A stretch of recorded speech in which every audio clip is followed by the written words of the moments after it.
why do I need the picture to pray? Mm-hmm.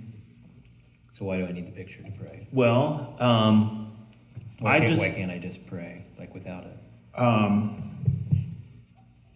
As I'm walking through the steps here that we're going, then I'm trying to put myself in a certain situation, and in that situation, then I think, you know what, this picture has been helpful for me already in my prayer life. Mm-hmm. I'm going to use this for two reasons, and one is just going to be a simple reminder. There's something physically right beside my bed. This is a reminder to me to pray. And the other thing is because this thing has stirred up something in me in the past, then it's proved that it's good for my prayer life, and so I'm going to keep it there. It's a memorial to that. Yeah. So Right. So then what you're saying ultimately is that there's not an argument that you need the image to pray. It's just that your experience is that it helps move you towards the attitude of prayer. Well, maybe I can add a little more to my situation and say, I just feel like I don't have a very good prayer life, Mm-hmm. and I've committed before to praying when I wake up in the morning, or to praying more often or something like that. I'll just take the ritual, no certain time of day or something. But I keep kicking myself because I'm not praying enough.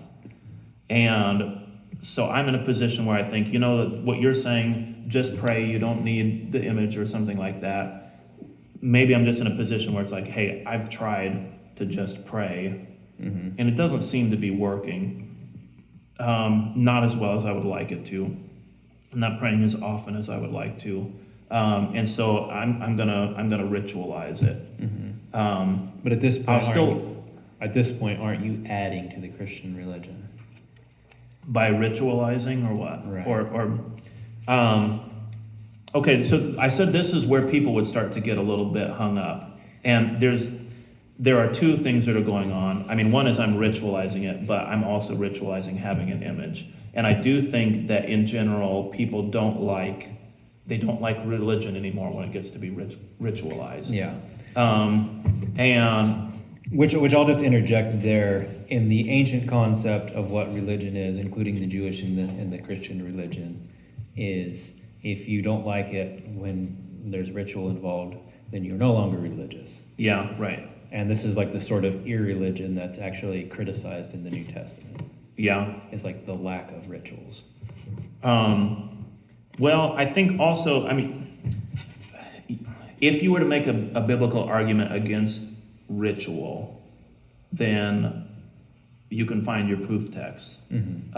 and you can find condemnation of religious practices, which you're saying is what religion is, and you're going to find in the New Testament and elsewhere. You're going to find not an idea that you should get rid of those things. Instead, you're going to find an idea that you should discover the true heart of those things. Right. Right now, you're just doing a religious ritual, and God hates it. Yes. It's worth pointing out in this context, however, that generally when you have something, or at least very often in the New Testament, when you have something that's translated as pious or righteous or like upright religiously, the word there is actually referring to ritual sacrifice, or like this ritual form of worship. Yeah.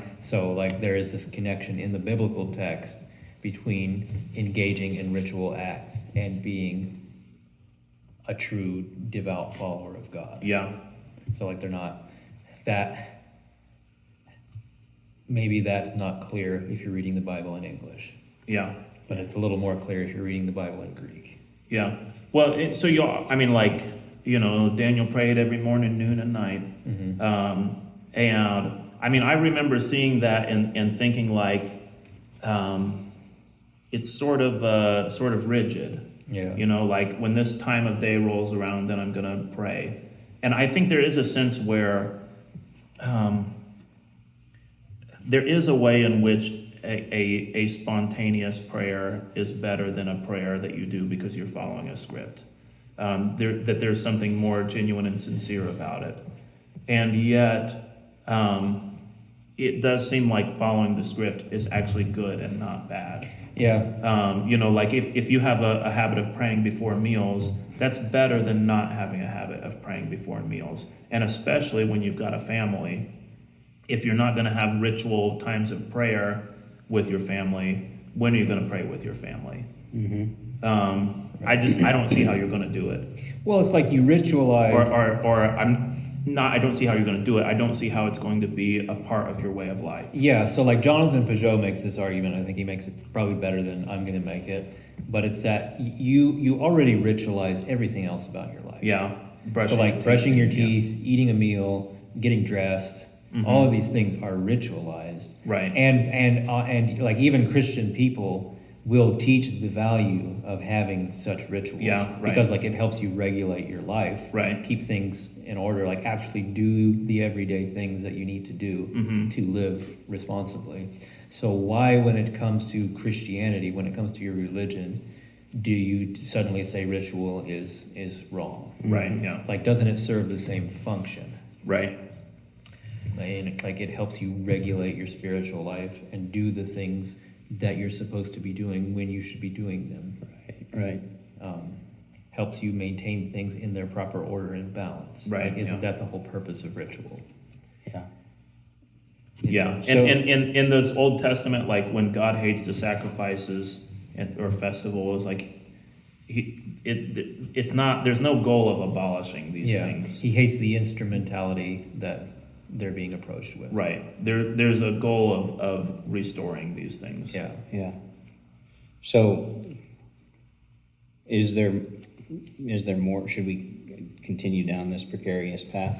Yeah, I mean, you know, I think the discussion we've had on that is okay, because I don't think we've run into a problem here.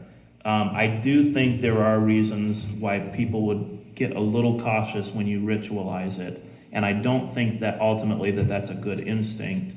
And yet, I also can see like, okay, well, like I say, from my own perspective, that spontaneous prayer, I mean, just you don't get a great spontaneous prayer that often. Yeah.